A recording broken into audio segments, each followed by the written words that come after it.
Hi guys, this is Karthik from Caapid Simplified and I'm joined by Nourah, who will also appear today in today's video. Congratulations to all of you guys who have crossed LLU's bench and have become qualified for Loma Linda's interview. This video is exclusively for you guys in order to excel at your interview and get into Loma Linda. Loma Linda is a coveted school. It calls about 400 people every year for the bench.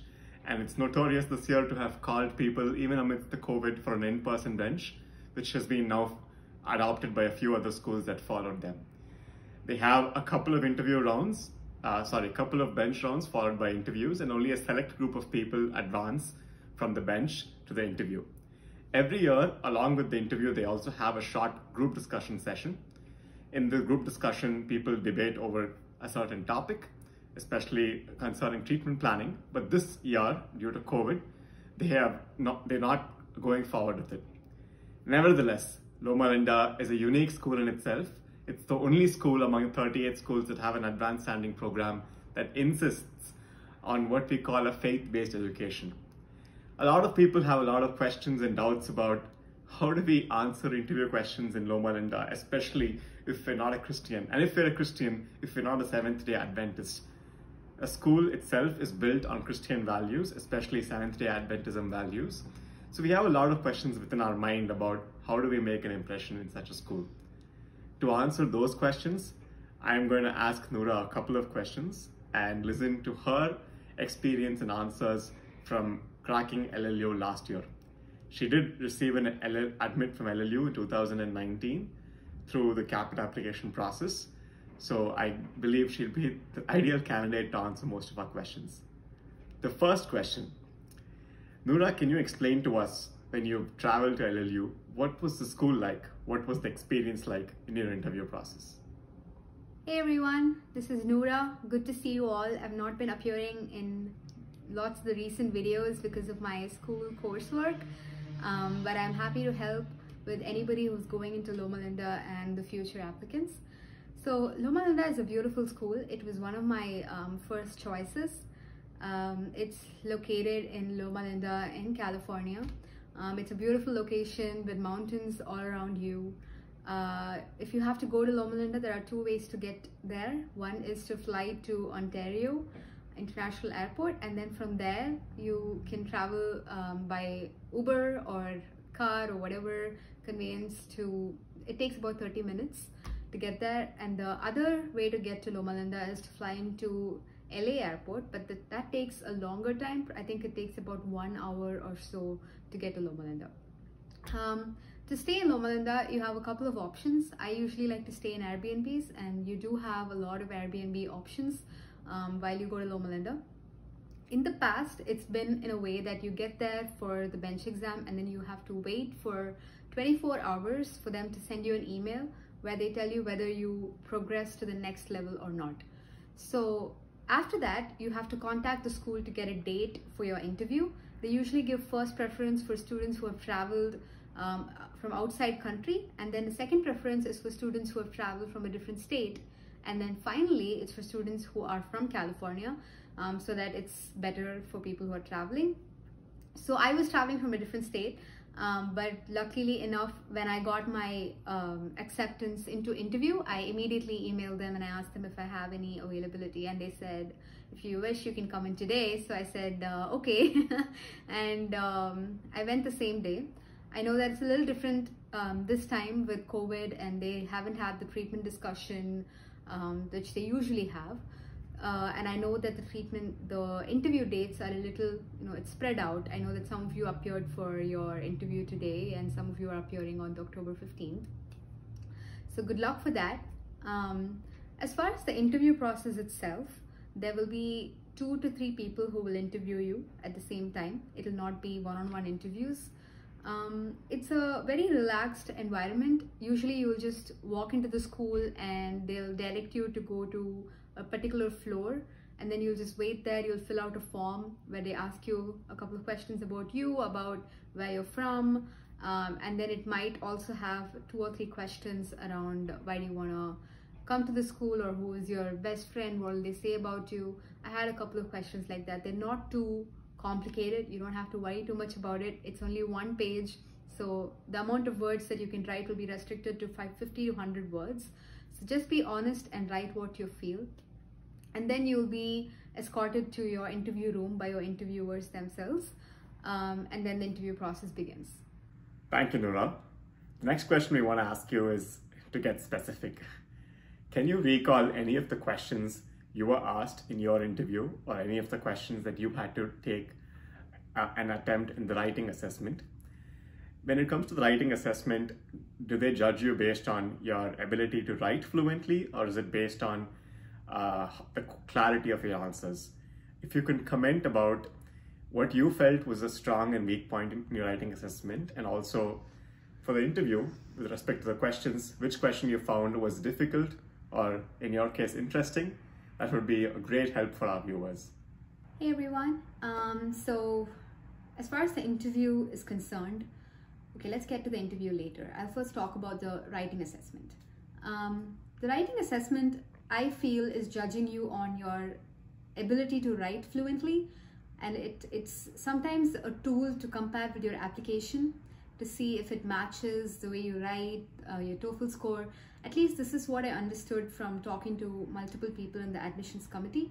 One of the reasons why they make you write is it is a way to judge how your English is. Is it good? Is it the same as your application, or does it look different? And the second reason is, of course, the content, right? You don't have to be worried too much about the content because the question is going to be very simple. It's something that you would have prepared for your interview. Like, for example, what will your friend tell about you? Are you humble? Are you perseverant? Things like that, right? So you don't have to complicate the answer too much. You can just write a couple of words about what you feel. For example, if they ask me, what will your friend tell about you? I have a lot of things that I can talk about, but I'm going to choose one. For example, perseverance. So I'm going to tell what is the thing that my friend tells about me, why does my friend feel that about me, and why do I think that it is accurate. So you can think about 3 points and then write it in your answer. It's not a very complicated process to go through. So from the interview perspective, I want to tell you guys a couple of questions that I can recollect from my memory, and the only reason I can recollect them is because I thought it was difficult, so we can go through them one by one. One of the questions they asked me was, how will you embrace people from a different faith? And I think that's a sensitive as well as a difficult question that you come across, and you have to think of it in different perspectives to answer. And the second question was, have you been on mission trips, and what was your most significant experience, or did you experience something different in those mission trips? That was a very unique question that I came across at Loma Linda. And then another thing that you need to keep in mind is whatever you've written in your supplemental answers, and we all know that Loma Linda's supplemental questions are very unique in that they focus on your spiritual experiences, your faith, and how it is linked to your education and your personal life. So whatever you've written on that, they will ask you something related to that. For me, my most significant experience in terms of faith was my education from elementary to high school in a Christian-based school, and I wrote about my experiences from that school and what I've done. So I was asked questions about my elementary to high school than from my dental school. So that was something that was unexpected, and I did not expect it in a dental school interview. So that's also something that you guys should be prepared for. And the fourth is a very good question for you to ask the school. It should be something that they align with. It can be anything, but it would be better if it's something related to faith. Okay, so let's talk about some of the simple questions that you can come across in Loma Linda.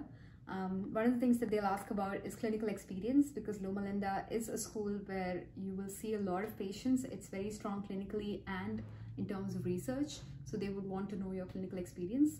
They also asked me, why do you want to go to Loma Linda? It is a difficult question, but in terms of other questions that they've asked, I think it's pretty simple. They asked me if I have any family in California. And then they also asked me, what do I like to do in my free time, and how will I manage stress? All right. Before we jump into asking Nourah how to answer these interview questions, I would like to share something about Seventh-day Adventism. I recall the time when me and Nourah were going back and forth in Boston, practicing for Loma Linda's interview, considering it was one of the toughest, in terms of how radically different or diverse the school's questions were from every other school that came out. Especially, we tried to focus on this idea of faith-based school or spirituality, Christianity that the school kind of centers around. How can a religious institution, which is slightly conservative, Loma Linda, they do not allow women and men to, meet each other in the same dormitory. They do not have non-vegetarian food in their campus. They do not permit alcohol when so many campuses talk about party life. So with such conservative thoughts, even in spite of that, they are in a very blue state. California is one of the most blue states you can ever imagine. So these two are itself mirror opposites. However, it kind of brings Loma Linda to a different light and allows us to speak about experiences that we wouldn't have uncovered in different places. A couple of things. First, in terms of the school's usage of words, if you go to their website and research, they use the words faith, religion, and spirituality interchangeably. Now, Google would say these three are three different things. Faith is more around loyalty to a set of doctrines.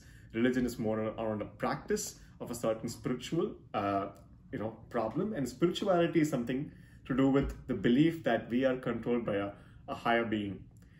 So these three in yoga or any other theological study are three different terms, but in terms of the school, you need to remember that they three can be used interchangeably, probably because of a marketing team writing the content for their website.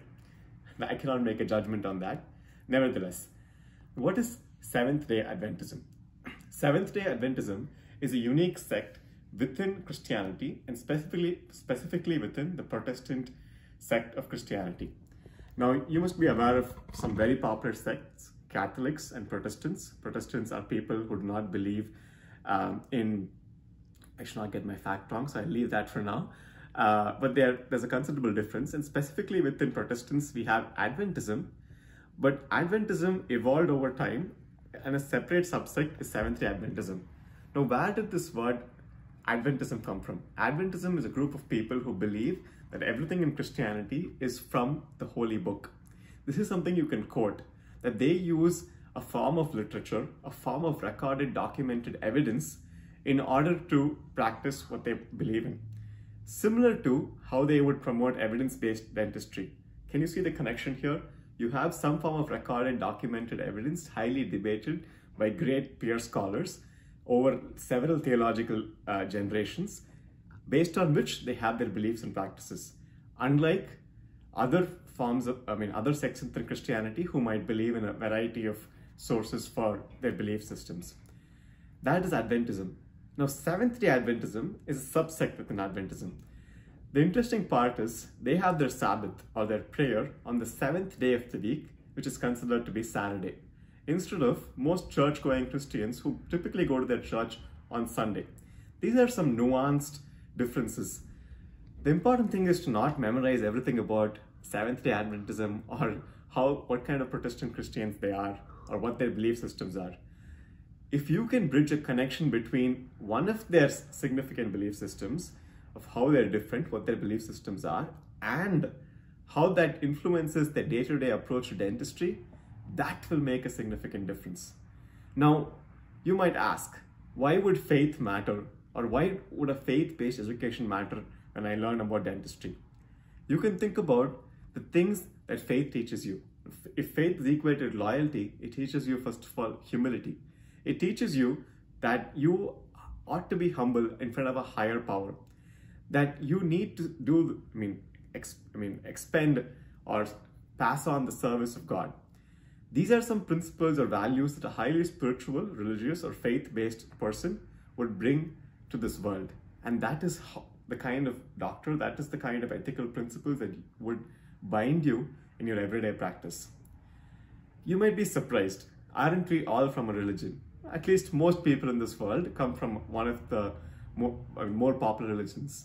There are very few atheists, and there are very few religiously agnostic people. So when we all have a religion, aren't we all faith-based people in this world? Don't we all have a faith-based education? Of Of course we do. And embrace that. Talk about that. If you come from a school or if you come from a family that believes in a central core doctrine, brings about the values of those doctrines in everyday life, and uses that as a reference to judge between what is good and what is wrong, then that is something, that is a virtue, that is a practice that you can speak about in these interviews. So I might have gone overboard talking about a lot of things in a short time, but to simplify things, I'm going to call back Nourah and especially answer a couple of questions that she mentioned. Number one, how do you answer the question around faith? Especially, how do you embrace faith from different people? Number two, why LLU? How do you answer that question, especially if you're a non-American, a non-Christian, and somebody from a different faith? Maybe if you're religiously agnostic. So let's discuss these two questions which I think are central to you cracking your Loma Linda interviews. So Karthik spoke a lot about faith. I think he answered a lot of that question, but I'm just going to touch up on what they are expecting as a school. So the first thing that you need to do is to address your own bias. And all of you are having a little bit of bias, a little bit of misconceptions about Loma Linda. First, address that, because without addressing that, if you walk into that room, they are going to sense it. And that misconception is that Loma Linda as a school is imposing Christianity or is imposing their religion or faith on you. And that's not true. That is not true. The second myth is that if you're from a different faith, you're not welcomed into that school. And that is also not true. The reason I say this is because the only reason Loma Linda talks about faith and asks about your spiritual experiences is because they want to know if you are a spiritual person and if you are somebody who embraces their own faith. And one of the things that I told in my interview is that if you can embrace your own faith, then it becomes much easier to embrace everybody else's faith, because I feel that faith does not have, different faces to it. Faith is one, and religion can be different ways of feeling that, and I don't disagree with that. I only walk along the path of people who are moving towards faith, and it's going to be the same path, right? So another example that you can give, especially for people who are coming from countries where you've experienced multicultural people from different faith. I come from India, and I know that India has people from all different kinds of faith, different kinds of religion, and I've been with those kind of people and experienced that. So that's something that I spoke about. I spoke about how I was able to embrace that kind of cultural differences, and that it's going to be easy, and it's also something that I'm looking forward to at Loma Linda. And the third thing that you want to cover with Loma Linda is how it is related to dentistry. How is science and religion related? And science and religion have always been fighting since the dawn of the era, right? They've been fighting. If science brings something, church is going to oppose it, or any other religion for that matter is going to oppose it. So how does it come together? And you talk about that. An example of talking about that is when a patient comes into your office, and say for example, she's a 35-year-old patient and she for some reason has lost all of her teeth. But then she walks into your office smiling, and she's so excited because she's going to get those dentures. And you feel so bad as a dentist that, at 35 years old, she's getting dentures. But for her, it's a spark of hope, it's a spark of faith, right? And for her, you are a godly person who's going to give her a whole different kind of life, right? And that's what they expect from you. And that's the kind of experience and that's the kind of learning that Loma Linda is trying to incorporate and is trying to teach you. You all know that Loma Linda's tagline is to make man whole. And as opposed to a lot of people who might think that it's related to overall health, systemic health, oral health is the pathway to systemic health. Just like me, that's what I thought. But it's one of the questions that I asked the interviewers. I asked them, what do you mean when you say to make man whole? And what they explained to me was how they think of man as somebody who's not whole until they have faith, until they have hope, and until they've seen the path to God. It might be Jesus, it might be Allah, it might be any of the Hindu gods or any other god that you worship, right? So it's about bringing that hope and faith into them and treating a man not as somebody who is a patient and you're just taking care of their teeth and sending them away. It's about taking care of them as a whole. And if you have faith, you're going to pass on that faith to your patient as well, give them that hope that things are going to get better. So things like that. So these are the things that you are going to and you have to touch upon every single time when you answer any question that Loma Linda asks you. It is also the same answer that comes into play when they ask you, why Loma Linda? So with why Loma Linda, you can actually talk about what they think of Loma Linda outside, which is what I did.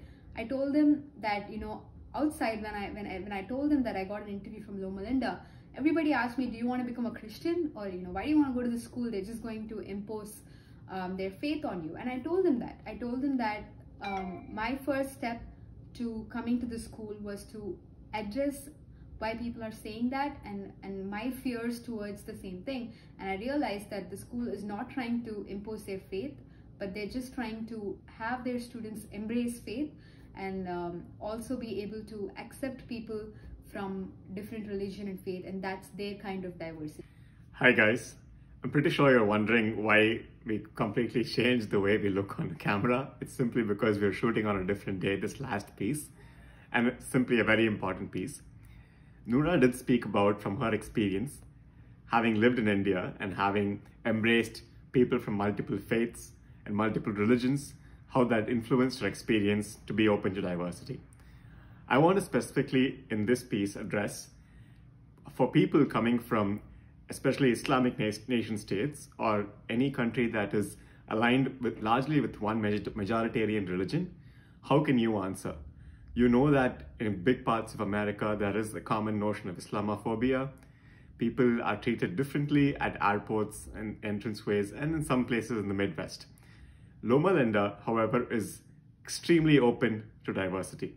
Now that means that even if you were a Muslim, you needn't fear about going to a Loma Linda interview. In fact, you can talk about the commonalities between Islam and Christianity. Let me talk about a few of them. Islam and Christianity were pretty much born in the same place, same geographic location as per history.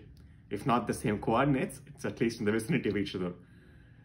Apart from that, they are both Abrahamic religions. So if you do not know what that is, please Google what they are. Abrahamic religions have to have a common origin in history in terms of where they originated from.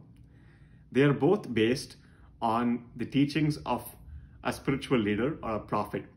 In one case, it's Muhammad. In another case, it's Jesus. Even though Jesus is considered the Son of God and not a prophet per se, it's still largely based on his teachings. Both of them are, both Seventh-day Adventism and Islam take practices that are preached in certain doctrines, and these doctrines are documented in holy books, one known as the Quran and another known as the Bible. So talk about how, in spite of being different religions, these religions are pretty similar in the way they look at the world. They both have nation states all across the world. They are conservative in those nation states in terms of their perspective to life. And conservative is not something bad. Clearly, like you see, a majoritarian party can be conservative and still be prosperous. So talk about these commonalities. Do not fear that the common notion of America being Islamophobic will pass on to affecting your interviews. The best example is Nourah herself. She, being a Muslim, did manage to get an admit at LLU, and LLU is open to the idea of embracing such a diversity. What they want is some kind of an anchor for your life in faith. Do you have an anchor in faith or spirituality? What they're not expecting is whether you're anchored to their faith or their spirituality. Hey guys, so the second question that we're going to cover, which is one of the tricky / unique questions that Loma Linda can give you, is what unique experience or what was your takeaway from some of your mission trips? Mission trips needn't be something that you went out of your country for or something too extravagant. It can be a simple, camp that you did in a rural area, or if you went to a school in a rural area where there's like underserved children and you serve them for their dental needs. You can talk about that as well. But what's important over here is to connect that to spirituality, is to connect that with godliness. So one of the examples that I gave was when I went to a school to serve the children. What I saw was there were a lot of children with poorly met dental needs, and when we kind of traced back these children to where they came from, we realized that these children came from one particular orphanage. And when we tried to trace back and find out what's happening in this orphanage, is it the water or is it the care, we kind of realized that what was happening was that they were purposely giving them poor oral care just so that they can pay money to dental schools to send these children as patients. So that was really sad, and that was a very unique experience from my end. And I kind of did something along with my team, along with the faculty in my school, to do something about it and to make sure that these children's dental needs were met, and to make sure that people like them were not getting money as an incentive to encourage such kind of a behavior. Now, this might sound like a very extremely extravagant example. Your example doesn't have to be like that. What I did was, it was not about the experience that I shared. What I did was I spoke about how God kind of laid down the path for me to actually recognize these children. And I did not say that just because I had to say it for Loma Linda. I feel that that's one of the reasons. I am a spiritual person, so sometimes I feel like things happen and there's a reason for that happening. So I didn't want to go to that school that day, but I still ended up going there. And I think if something didn't push me to go there, I wouldn't have figured that something was happening, and I couldn't have helped it. So I feel like somehow there was a reason for why I went there, and I kind of connected that to my commitment to service, and somehow, you know, that spirituality led me to serving these children. So if you see, it's not about talking about a unique experience. It's about somehow connecting it to your spiritual values, connecting it to what you've written in your supplemental answers. It doesn't have to be fake. It can be what you think about. Now, all of us being dentists, being in a profession where we serve patients, we all have a greater purpose, right? We all have something inside of us that tells us that we need to do good for this patient. You're not sitting in front of a patient and thinking, oh, I need to finish this requirement, so I'm going to do this for the patient so that I finish it, right? You can't do that. You know, it's not going to let you sleep at night, right? So that inner feeling, that inner purpose is what's leading you. And if you somehow talk about that and get that idea across to your interviewer, this answer is going to be a hit.